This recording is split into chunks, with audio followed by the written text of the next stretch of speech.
A very good evening and thank you so much for watching Uctv. My name is Nora Sende to bring you the bulletin this evening. It is Tuesday, the 30th of April, 2024.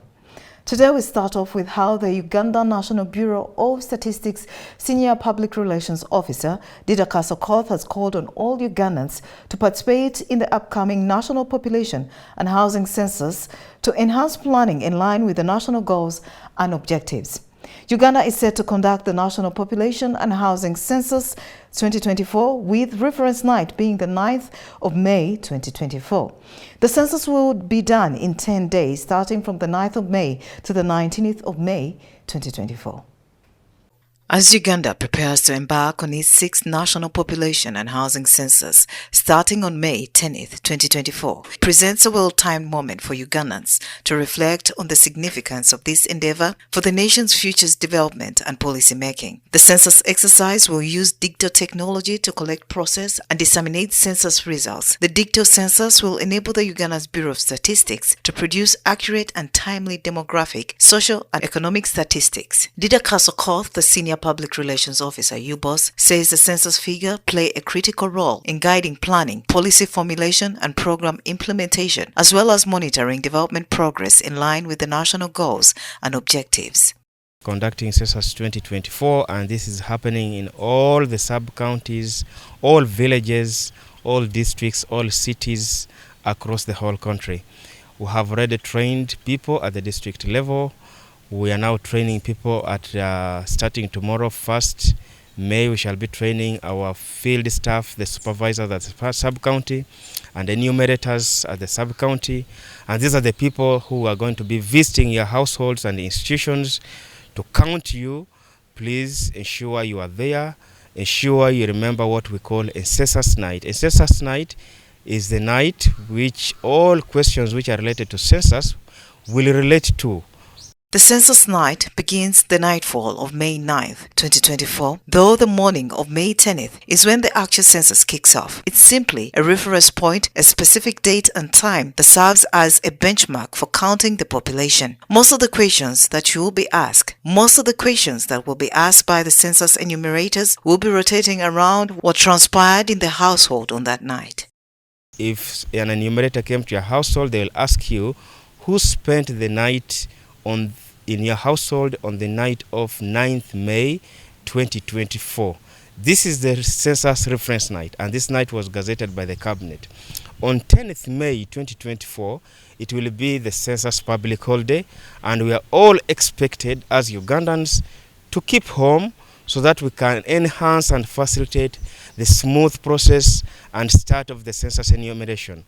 Enumerators will be deployed across the country to collect data from every household. They will ask questions about people who spent the census night in the house, including their relationship to the household head. However, special areas will include the Greater Kampala metropolitan area, the diplomatic missions, refugee camps, floating, and institutional population. Institutions like the UPDF, the Uganda Police Force, the Uganda Prison Services, these people will be enumerating themselves. The High Commissions, we are working with the Minister of Internal Affairs to ensure that all the ambassadors and the High Commissions are well enumerated. We are also working with the Office of the Prime Minister to ensure that all the refugee areas, which we are calling them the special areas, are well enumerated, because as a country which has now been recognized as hosting a number of refugees, it is very important that we know how they are living, where they are living, and how many they are, so that the government can plan better for their living in this country. UBOS has partnered with security agencies to ensure all enumerators are secured through the 10-day exercise. UBOS will be working with security agencies like police for the safety of the enumerators and the people who will be counted. This as it cautions the public to be vigilant about security. If any enumerator comes to your home and is not having an identification number, which must contain his name, his district, and his title, he should either be a supervisor or an enumerator. In addition to that, on that card there is a QR code which can easily be scanned, and you can verify whether the card is authentic or it is not authentic. If it is authentic and you scan it, it will take you straight to the UBOS website. If it is not, if it doesn't do that, then that person is a masquerader. And please, we request and encourage the public to be very conscious and vigilant, that they can easily report these cases to the nearest police stations so that investigation can be undertaken. Nora Osende for UCTV News. Religious leaders in Karamoja and Bugisu sub-regions have been urged to sensitize the local population to embrace the upcoming National Housing and Population Census to give room to government to plan for its citizens. Speaking during his visit to the Karamojongs in Mbale City, the Kotido Bishop, Bishop Dominic Eyibu, stressed that the census is one way that the government is set to know the exact number of Ugandans, hence to have a proper plan of development. The Bishop of Kotido Catholic Diocese, Bishop Dominic Eyibu, has urged religious leaders in Karamoja and Bugisu sub-region to encourage their communities to embrace the forthcoming population census due next month. Let us not evade the census. Some people don't like census because they want to keep certain information for themselves, and yet they kill the support that's supposed to reach to their community. When you prepare a meal of only one full plate and you get 10 people, how will you satisfy them? It will be difficult. So let us all accept to participate in government programs for our own good. Bishop Eyibu was speaking to Karamojongs living in Mbale that he met at the St. Denis Sebugwao in Nantala, Mbale city suburb that hosts a big number of Karamojongs. He said by conducting the national population census, the government will ascertain the exact number of Ugandans for effective planning. Encouraging the people to give the right information. They may not be perfect people, but let us put the correct information. Other people may help them to do that work on their behalf, if they have the correct information on paper even. Meanwhile, the Myoga National Coordinator Rita Namuwenge underscored the need for the residents in the Elgon region to plant trees if the region is to curb the rampant disasters that are displacing the locals. Many sub-counties, both in Blambuli and in Namisindwa, where they are prone and there is a threat of landslides. That is why I'm requesting everyone that please, when you go home, at least plant a tree so that we curb the issues of climate change. We also know that we depend on agriculture, but when you're practicing agriculture, be very careful on protecting buffer zones. During his visit to Masaba land, Bishop Dominic encouraged coexistence between the Bamasaba and the Karamojongs and commended his people for being a hard-working community. Nora Osende, UCTV News. If the bishop can dance, what about you? The Democratic Party has called for the implementation of the minimum wage to solve some of the problems faced by the country's workers. Addressing journalists at the party headquarters at City House today, Gerard Seranda, the party Secretary General, said the absence of a minimum wage exposes workers to exploitation. Of Labor Day, DP is a party of workers. It is a party that was started by workers that were, the teachers that were being discriminated, the lawyers, the teachers, the farmers. The party that started putting value addition to the farmers was the DP. When Ben Kiwanuka took over power, DP got 300 scholarships to train our workers, the civil service wing, the public service, and there's a belief that Labor Day should reflect the reality of those that are laboring. I know the journalists are laboring every now and then, but if I go and do a search of you, how many of you have not even paid your labor? How many of you have not been paid for the last 2 months? How many of you are being tortured, however much stories you write? So the Labor Day should reflect the real people that labor. And our position on all-inclusive economy, we should have a laboring where people are working and people are benefiting from the real sweat that they invest in in terms of laboring. And we're not talking about we laboring that wait for salary alone. We are talking about the laborers. That's why the informal sector, what's the working environment? The people that are in entrepreneurship, what's the working environment? You talk about issues of people that are on the strike. That's part of laboring. What are the tax regime? Can the tax regime, is it friendly to the people that are laboring, that are working? If we bring a tax policy like IFLIS, how is it? Have you educated people? Have we sensitized people? Do we hear from them? You know, how many people can set a business and it can survive and have a birthday the next year it does? So for me, as DP, we believe that the conditions of work should improve. Everybody, we should have, first of all, I believe that we should have a minimum wage, you know, so that when you get a particular job, even if you are maid, there should be a minimum wage. We have a lot of our labor, of young women and men that are all over flooding into the Arab world. How much do they earn? Have we helped them formalize the processes of contracts and all those? So the labor world, from the border industry, have we set trainings for them? How many people in Mulago have fractures? They cannot work anymore. How many are selling land for border? There should be a lot of things for us to talk about informal labor. I am an employer. I employ people. I am a farmer. I know the hardships that are on the taxes of just buying a home. We should reduce taxes from things that help us do value addition, so that we should have many people into the labor market, so that we pay more taxes and employ more.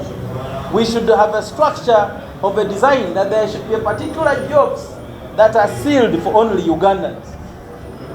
And then we do supporting. You have a regime that favors more of the foreign than the people that are indigenous from here. So for me, the message I have for Labor Day is to try to make sure that the labor environment is favorable, to try to look at the law favoring the workers, and then put into reality in terms of what is NSSF helping workers apart from collecting the money. So those are the things that we should look at for us to have the more friendly in terms of labor laws, reduce taxes, and have many people into the labor force. We should create a way that allows many people into the labor force. And that's a belief of the Democratic Party. The National Economic Empowerment Dialogue, NED, has criticized government for imposing high taxes on media house outlets, hence causing unemployment among media personnel. This comes when the media fraternity in Uganda is preparing to join the rest of the world to commemorate the annual World Press Freedom Day on May 3rd. We are looking at the World Press Freedom Day, which is going to be celebrated on 3rd May, this coming Friday. As we celebrate this day, let us reflect on what journalists go through, on what the media fraternity experiences. It should not be just a celebration. It should be a day of reflection on a number of issues. Over time, in Uganda, we have observed human rights violation, the injustice done to these journalists, especially those who do cover opposition activities. We have seen some being kidnapped. We have seen repression and suppression of journalists. So we think the time is now, as we celebrate the day, to think of how we can fight this vice. And it begins with you, the journalists. It begins with you, the media fraternity, to fight for your rights before anybody else comes up to fight for you.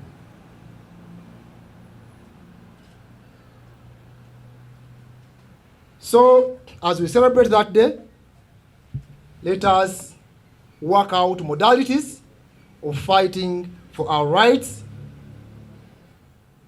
If it means going to courts of law, as need, we are here to support. If it needs any kind of support, we are here to help you.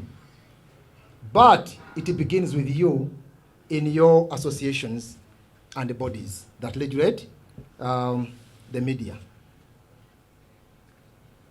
We have also witnessed scenarios where journalists want to access information and they are denied a chance. You go to government offices, you want some reports, they can't make them available to you. Remember, what makes you a journalist is that information you give. Without information, you are rendered useless. So the time is now, as we celebrate the day, to see how we can fight for that space, because we have laws that regulate access to information. Can we make use of them? If they frustrate our efforts, can we kumalabisa? Let's expose them. Let's use all modalities to fight for this right of access to information. Because that's what makes our job. That's what makes us journalists. That's what makes our job. Let's fight using our bodies. Let's engage UCC. Let's engage Ministry of Information. Let's engage courts of law for that freedom to be observed. It's now time for Today in History.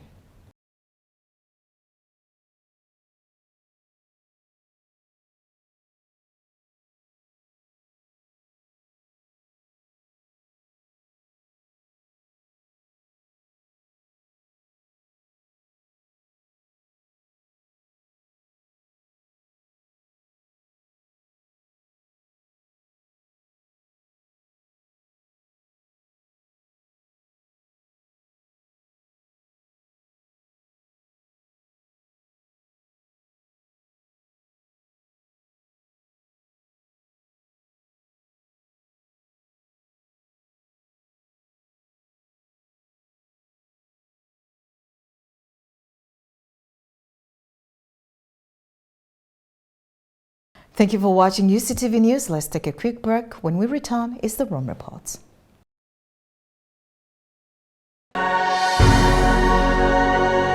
UCTV, good news for all.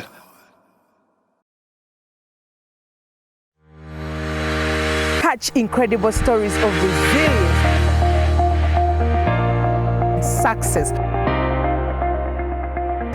You can manage that money with a topping of inspiration.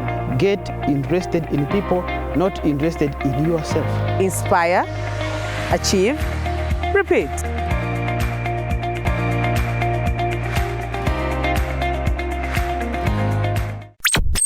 You are watching UCTV, good news for all. For this and more, tune in to Kasese Get Radio 100.5 in Western Region, located at the hill of the Diocese of Kasese. KGR brings you all Catholic programs and an advertising platform in all our radio shows like Good Morning Renzori, Chama Towoka, Ukute, the business show, Propeller, the request show and sports, Evaluation, Bahinga Bakuluka, Late Night Show, and many others. Our other services include Isuzu Tipa, a Noah car, public address system, live band, Omokekera, an audio recording studio, and outside live broadcast. For more information, call 0773-597-166 or visit our website www.kasesegatradio.com.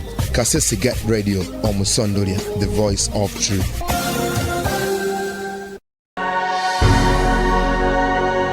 UCTV, good news for all.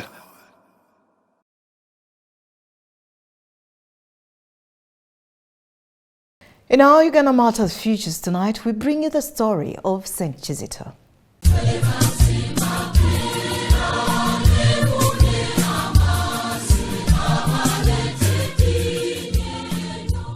Saint Kizito. Kizito was the youngest of all the Uganda martyrs. He died at the age of 14. He was a Moganda of the langfish, Mamba, in the family of Gabunga.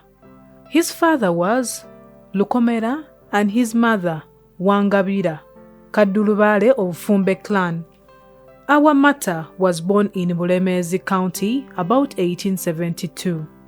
He was selected to go for the services of King Mwanga II as a page and made to serve in private apartment of the king. He was always jolly, good at sports, mainly at swimming and wrestling. The boy was also good at playing music, particularly at playing the xylophone, all that made him popular among his companions. King Mwanga used to force him to practice blandishments, but due to the constant help of mainly Charles Lwanga, the boy always stood firm against both the blandishments and threats of the king.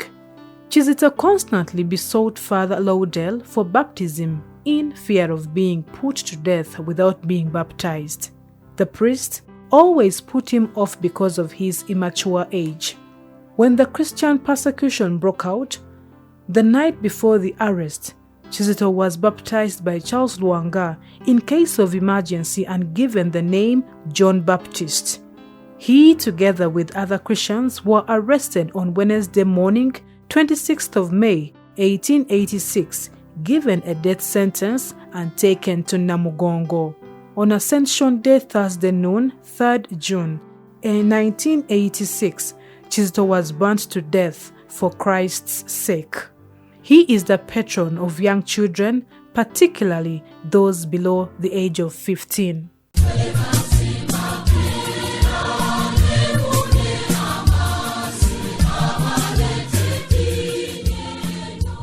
Well, thank you so much for watching Uctv. It has been nice having you. I am Nora Osende. From the entire team and I, do have yourself a wonderful evening and a good night.